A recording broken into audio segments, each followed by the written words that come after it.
What makes a language textbook actually useful? And what should you look for or avoid? We're discussing what to think about when selecting a textbook in this episode of the DIESOL podcast.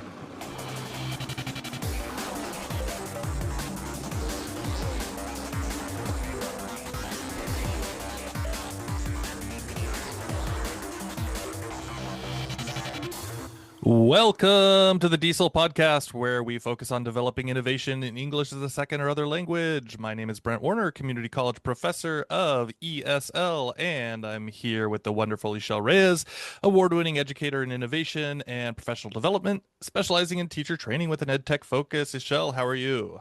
Happy end of the semester for you. Hey, very exciting. Yeah. How have you been? You're holding up okay? You don't really have semesters exactly, right? Nope, we work through the summer, but that's okay. Because I work hard. Yeah. English doesn't stop. English learning, English teaching doesn't have a pause for us, and that's Yeah. okay. There you go. There you go. Yeah, so today we're going to be talking a little bit, so kind depending on timing, Hmm. like you said, some things just rotate through, but at every point we all kind of end up maybe choosing textbooks, or Hmm. maybe they're given to us, right? So there's lots of different situations, right? We move into a school and maybe they say, hey, here are the textbooks that you use. You might be given a lot of flexibility to choose your own Hmm. textbooks. A lot of people move to like no textbooks, right? I've done that quite a lot of Hmm. times in the past. And so Custom textbooks, et yeah, cetera, et cetera. custom textbooks. So if you're into the open educational resources thing and kind of building your own, there's lots of different possibilities. And so we're not necessarily saying, hey, this is everything that needs to be in a textbook, but we're just saying, hey, let's take a look at some of the considerations when you look at a text, whether that's something that is free meant a free resource for your students, or whether it's a fully developed you know publisher's textbook. Anything like that, I think, is just worth looking through and seeing what you're trying to get out of your textbook. And Michelle, I know you've done a lot of these choices over Hmm. the years. We'll get into the details in a minute, Hmm. but like, what do you go into thinking, like stepping into your evaluation of textbooks? Geez. Well, first of all, I always think of how much work I had to put into either a particular or current book to make Hmm. it more accessible or comprehensible for the students. And then I try to see if other publishers or other versions are better than the one I'm using. And if they I guess you can always tell whether the person putting it together thought of the students, kept the students in mind. So I tend to look at layout a lot, actually. Yeah. I'm a big fan of layout. I think that layout matters, and I think that that part that you said too, which is like how much adjustment do I have to do to this Hmm. thing to make it functional for my students? Like, what else do I have to do? Now, uh, I always go in and say, I like this, I don't like this, I'm going to move this around, whatever. But I know that like there are a lot of teachers who are so busy, they just kind of get what's given to them and they run straight through. Hmm. We don't necessarily recommend that, but we also understand, hey, it can be hard sometimes. And so we're going to look at just a bunch of the main areas you might want to consider for choosing textbooks, whatever version of a textbook you're looking at is. But Yeah, and I think a lot of schools may be looking to adopt something new for the fall. So I think mhm. it's actually a good time to talk about this. Cool. All right, let's jump in. All right, so we decided, shall we have a few categories here? Hmm. The first one is obviously you got to choose based on pedagogical foundations, right? What's the pedagogy Hmm. behind this, etc. So, what are the things that you're thinking about when you look at that pedagogy? Well, I definitely keep in mind whether a book has a balance of the four skills, like reading, writing, listening, speaking, Hmm. and whether it naturally integrates grammar and vocabulary rather than having the content isolated. And that's because I find myself constantly creating supplemental activities to some grammar textbook, and I think, no, we're going to do the exercise in the book, but now we've got to put it into play and we've got to role play the situation, or we've got to now look at the real world and see how we're using it. And now let's see if we can sort of guide the students to look for it in a reading in another class, perhaps. But I definitely think that anything that's integrated um, can make it a little bit maybe easier for the teacher not to have to supplement something. Plus, students sometimes read ahead on their own, even if that's not what you're covering in the class. Yeah. Well, and integrated language learning, like Mm-hmm. the pedagogy shows us, that's how students learn the best, right? And so if you're Mm-hmm. just isolating skills by themselves, one, let's recognize you can't always control that, right? That might be a Right. specific class that's Mm-hmm. really focused on those things. So how do you, if you are doing a specific class, like next semester I'm doing a grammar class, which is Mm-hmm. very isolated, right? And Mm-hmm. so it's like, okay, how am I going to it's totally decontextualized when you're just looking at grammar. So how do you recontextualize it back into, Mm-hmm. whatever bigger purposes you're going for? So those can be one big issue. What is the structure of it, right? How does it work together? Mm-hmm. And then that will tie in with, the next one, which I feel like I don't see it as much or as clearly as I would like in most textbooks, which is like how is it scaffolded Mm-hmm. in terms, like building on top of itself, but also recycling previous concepts. So I feel like so many textbooks, when you move into unit two, like unit one was about past tense, right? And then unit Mm-hmm. two is about, future perfect, right? But then they never talk about the past anymore in the next one, right? And so Right. it seems to me like I would love to see more textbooks that kind of somehow highlighted, grammar features or language Mm-hmm. features that were already covered in previous chapters of the book. Mm-hmm. And so it's like you know that you're building into it because you could see, oh, that language is showing up again and we did study that. And that's a Mm-hmm. reminder to students. And I almost never see, I don't know that I've ever really seen that clearly put together. And so um I would love to see more of that, and with the ability for us to build our own text, that is something that we can do. But I would love to see it also more in regular textbooks that we pick out there from Yeah. the world. And I want to say I agree with that because oftentimes as a teacher, I'm the one reminding my students, hey, we've covered that. You already know that. You see, you're doing it. But oftentimes students don't feel like they're learning or growing. And so Mm, if they're by themselves keeping track of it by seeing a visual cue, let's say color coded words, like the orange means you saw it before, the green means it's the current, and the red hmm means it's like something isolated that's coming up in the next level. I think that's actually really good for students, especially to boost their self-esteem or so they know what they have to study, right?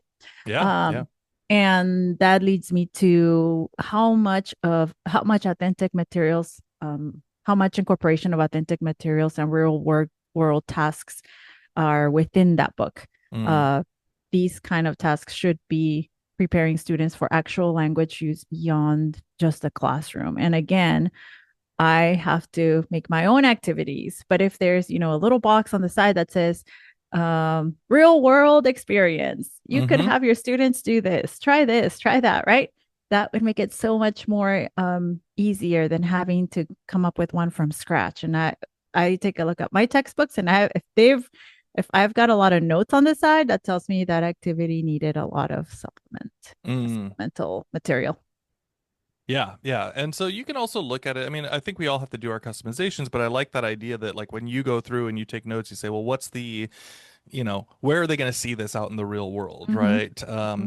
I think my brain always goes back to like the language of taking orders at a restaurant, right? And they'll almost immediately be able to use that if they're living in, here in California. But, some of these ones are like kind of, and they're like, okay, this is language, but what Yeah. situations are When are you you ever going to going to, use the yeah. subjunctive? Yeah, exactly. So, and it's not to say that those things are not worth studying. It's just to say like we want to think about the applications and where they fit in. So, Yeah. so then the last one here, regardless, is just like how is it aligning with current language learning theories and research-based approaches?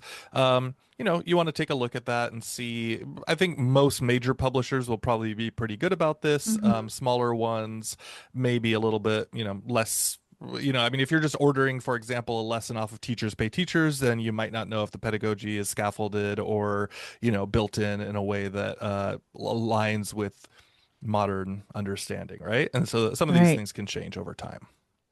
Okay. So the next area that we focused in is cultural responsiveness and representation. Mm, And so we want to make sure that the textbooks we choose also represent the audience that's looking at the material, right? And one of the things that I constantly look at is what pictures, what scenarios, what contexts are in the book that reflect students' diverse backgrounds and experiences, right? And Hmm. so that can vary. You may have students who have traveled everywhere, you may have refugees, newcomers, and so those scenarios are going to vary depending on your students. And I would say that a good book will have a range of that. Yeah, yeah. And I think it's, we kind of make this joke about like the traditional, like, ESL textbooks are like, hey, have you ever been to London or New York City Mm. or Los Angeles? Like the joke that I always make is those are apparently the only three cities that exist in the world of our That's why students. my students think Los Angeles is a state. Yeah. Yeah. And so again, you're kind of saying, well, hey, how do we make sure that like there's more going on? Now, the AI conversation, we've talked about this quite a few times Mm-hmm. in the past, is like very much easier now to contextualize it to students' world views of the world. But you can also take a look through the text that you're going at, right? Are there places that maybe these conversations could be updated and could be more interesting for them, right? And if the answer is no, then great. If you're saying, "Hey, this really works. It's generalized well enough, and we can focus it in," but it sometimes, you end up with these books that are still talking about, you know, have you ever jumped on the internet before? And it's like, well, okay, we're we're talking to a Have different you ever audience here. built a birdhouse? Yes, exactly. All right. So next is we want to look a little bit at structural elements, right? So like Mm-hmm. what are you trying to see in the overall build, right? And I think the first one, we kind of go back to this from grad school, Ixchell. Like remember Mm-hmm. learning about the scope Swoop and and sequence, right? sequence.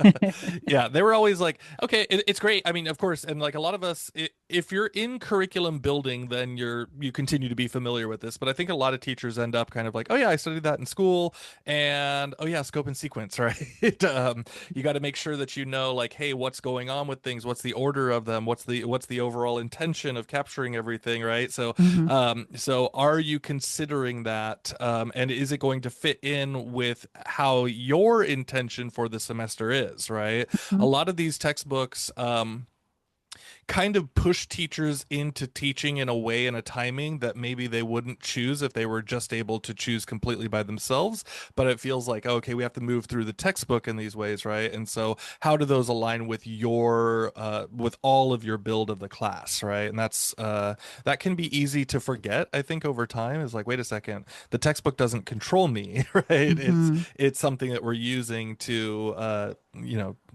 practice the work and to understand what we're talking about in class. Mm-hmm. And I actually do think that it is incredibly important for teachers at any level to go back to the scope and sequence. I think that was one of the most valuable lessons or I guess skills that I Mm, learned when I was doing my K through 12 credential program. My supervising teacher, when I was doing student teaching, that's the first place she took me in the book when I had to do student teaching. She said, "This is where you're going to start. This is like the mother place, and you're going to take things from here, but you got to make sure you address these and these objectives. And mm, then if you don't have time, you move on to the next level of the scope and sequence." And so that actually really clarified it for me. And I often remembered her words. This is a pacing guide, a pacing guide, a pacing guide. It's to help mm, you stay on track.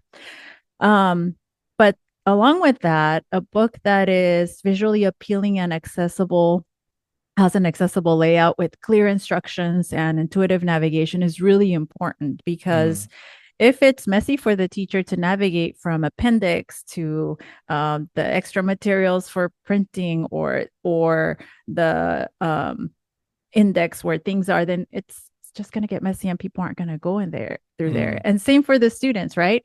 A lot of the K through 12 pacing guides actually, or the curriculum books, were very carefully laid out, and that made it very, very easy for someone who has to jump into an entire year's worth of content. So I tend to look at my language textbooks that way now. Are they yeah. labeled?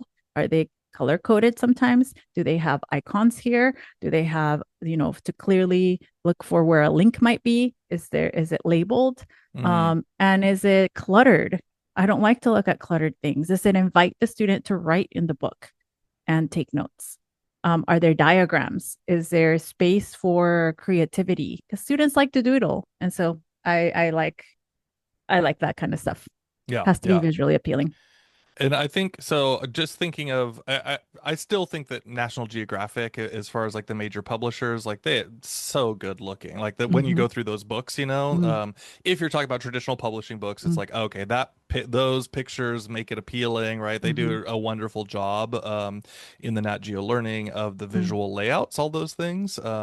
But it's like multiple parts, right? So it's not Mm-hmm. just like hey, pretty pictures, but it's like how does it work in the flow? How does Yeah. it, engage the students? All those things. So I like that a lot. Um, okay, so last one here, and we'll just kind of zip the last one before we go on break, anyways, is kind of practical classroom considerations, right? Like, are the activities in the book things that you can do inside of your class, right? Uh, Cost is an issue, right? And cost Mm-hmm. continues to be an issue. So, are they low price textbooks? Are they just, accessible online for free? Are they, whatever else it is, right? So like you just kind of have to think about like all these parts of things to say like, uh, what's going to work for me, what's not going to work, and what do I have access to. So for example, if we all have computers in our classroom and it's a very digital heavy one, right? Okay, that's one thing. But if it's saying, hey, go on the web and search for this, and you're saying, well, we don't have computers for our students, then you have to consider that as well. All right, Ishel, you know that I have a book coming out very soon. We'll Woohoo. be talking more about that in the next episode, I believe. But if you want to know information about the book coming out, the TESOL project coming out, there's a couple different things that are all coming out in June, this month as the episode rolls. And so if you're interested, please do sign up for the newsletter. We'll give you some more information about it all as these things come. And I think, Michelle, you've seen that we've been very good about our promise about not sending too many emails, very few at all. So, anyways, take a look. Please go sign up at diesel.org if you want to get onto the newsletter and make sure that you know about the upcoming events and things coming out. So the next segment is student engagement and motivation. And one of the areas that I look into is whether activities in the book encourage interaction and collaboration. And not just for your average student, but also different learning styles and different learning preferences. So, again, to reflect a classroom that may have 30 students of various backgrounds and experiences. Yeah. So next one is tech integration, digital literacy, Mm-hmm. right? I mean, we're living in a world where we need to teach students about these things all the time. Mm-hmm. And a lot of my students, don't really have a good understanding of how to use tech and how to be appropriate. I mean, the AI conversations, of course, right? But really everything, right? What's the appropriate way to interact online? Is it's so much of our time in life? And so are these things built in? Are they parts of the Yeah. conversation? I would say going back to kind of the previous ones is like, well, relevant to the students. It's like these conversations are super relevant, but a lot of teachers skip over them because they're like, oh, we don't want to talk about tech all the time. It's like, but it's Or part or of they think life. that they're digital natives and they should know, right? Mm, Whereas no, we don't approach plagiarism that way, or we talk about it in every single writing class and it's built into a book. So these kind of um, ethical considerations should also, or the etiquette should be built into every book because that's mm, what we're training our students to think about all the time, especially when using technology. yeah, yeah. Next section, depending on where you're teaching, right? What are the language varieties that you're trying to expose your students to? I think it's very easy to have, America-centric textbooks, right? And it's like, hey, this is, kind of the general version, and then you switch it maybe later on. But the truth is, like, I've seen some posts, it's like, oh, we're Scottish EFL professors, right? And we have very different ways of saying a lot of things. And it's Mm-hmm. like, okay, so how do you get like materials that is customized to the type of English that the students are going to be studying with you, right? Maybe that broad generalized one is not the one, and we need to get super focused and help students understand the language of where they live. And so, are those available? Are there ways to adjust to include specific language varieties. Yeah, and I also think inclusion of informal registers and contemporary expressions should be listed alongside formal language. And this is something that recently, with a teaching cohort from different nations, they talked about, well, in my country we say this in English, but then I came here and you guys don't really say it, and all this Hmm. time we thought we were saying the right thing. It's like, well, okay, that's your localized English, and there's nothing wrong with that there. But why shouldn't a textbook make a little note? Hey, in some countries, it may be used this way, but however, if they're traveling to America, or this is what they might see instead. Yeah. It's hard to cover every single Mm-hmm. variation, of course, in any text, but at the same time, just be pointing out that these things exist can be helpful. So, Yeah, and some books do have it. I've seen books where they'll say speakers of Vietnamese background may have this error or may make this error. Speakers of uh, Levantine Arabic make this error, and so those kind of things, even if there's only two or three mentioned, it's better than zero, right? yeah, yeah, for sure. Okay, so Michelle, we're gonna run out of time here, but I just want to Mm-hmm. zip through a couple, and if you have any comments on them, please do. But a couple things we're thinking is like, hey, how kind of going back to the tech thing is like, how are 21st century skills brought in, but also like critical thinking, right? Are we just talking about language, or are we challenging our students to really be more involved with the critical thinking of the world? That's a huge thing in my class. I spend a lot of time trying to push, let's be more thoughtful, creative, and critical thinkers in our classes. Also, how accessible is the text? We mentioned that in partly in the design, but it can also just be actual accessibility needs for students that maybe have, reading problems or whatever else it is. We can also look at things like teacher development. So, is there support for the teachers inside of the Mm-hmm. text? How do the assessments run? All of these kinds of things, right? We spend some time, but it's worth having, I think, Michelle, having a kind of a goal of like, hey, here are Mm-hmm. the things that I really want to make sure that I'm looking for, and not just letting the book present itself to you Mm-hmm. or the text Right. present itself to you, but for you to go in and analyze and say, this is what I need, this is what I'm looking for, and build your own checklist for it. Mm. And also, I think it's important to give feedback to the publishers. Mm, In many contexts, I've been asked, okay, so if you're looking for this, what might make this version, our next version, better? And I do tell them, well, yeah, I feel this way, and sometimes they take that into consideration. Again, if you just accept the book as it is and don't give them the feedback, they're not going to, I mean, what other teacher feedback are they getting, right? And who are they getting it from? yeah. So we want a book that at least includes the teachers' voices when and they're considering the teachers and students' needs when they're developing a new version. Yeah.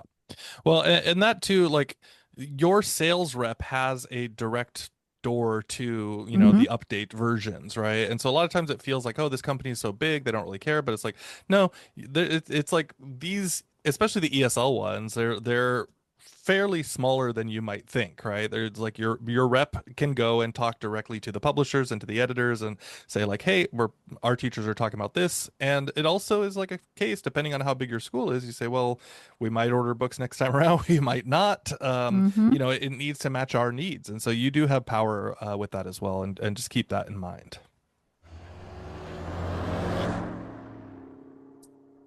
All right. It is time for our fun finds. Hey, And this time I found that I'm obsessed with Italian brain rot lore. Have you heard of it? I know one of those words. Which is Brain rot. What's Italian? What's lore?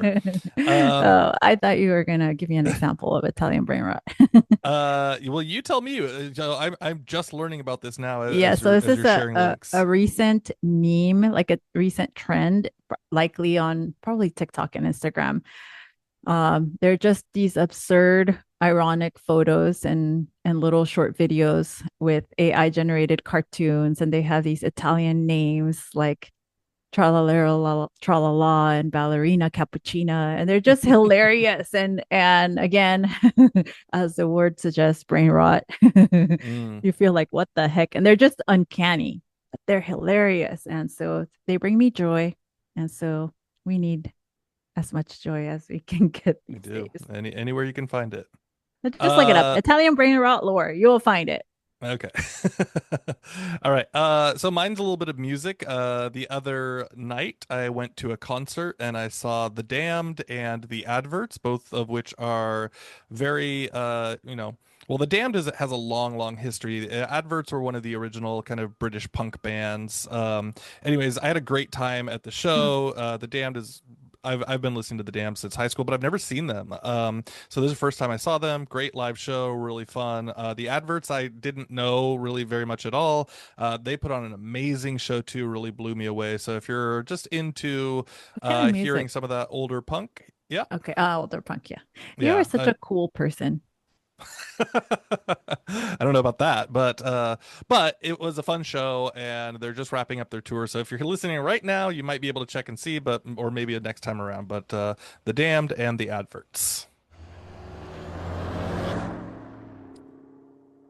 For the show notes and other episodes, check us out at diesel.org/120. You can find us on YouTube or Instagram at dieselpod. Find us on Threads or Facebook at dieselpod. Anywhere you go, just Are we search still on dieselpod. Threads? I Uh, guess we do have that account we exist technically. on Threads. We're mostly active on YouTube, Instagram, and Facebook, I believe. Yeah, yeah, maybe whatever. All right, you can find me out there at Brent G Warner. And you can find me at ixy_pixie. That's IXY_PIXY.